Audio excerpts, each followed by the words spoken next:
நடிகர் விக்ரம் கடின உழைப்புக்கு பெயர் போனவர். சினிமாவில் எந்த சர்ச்சையிலும் சிக்காத விக்ரமுக்கு இப்போது புதிய தலைவலி ஆரம்பித்துள்ளது.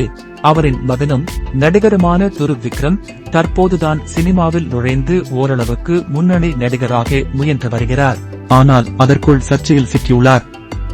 இவர் தற்போது மாரி செல்வராஜ் இயக்கும் பைசன் படத்தில் கபடி வீரராக நடித்து வருகிறார். இந்த படத்தில் நாயகியாக நடிக்கும் அனுபமா பரமேஸ்வரனுடன் துருவுக்கு காதல் தீப்பற்றியுள்ளதாக தகவல் வெளியாகியுள்ளது. படப்பிடிப்பு தளத்தை தவிர அடிக்கடி இருவரும் ஊர் சுற்றி வருவதாகவும் டேட்டிங்க உள்ளதாகவும் கூறப்படுகிறது. தற்போது துரு மற்றும் அனுபமாக லிப் லாக் அடிக்கும் புகைப்படம் இணையத்தில் உலா வருகிறது.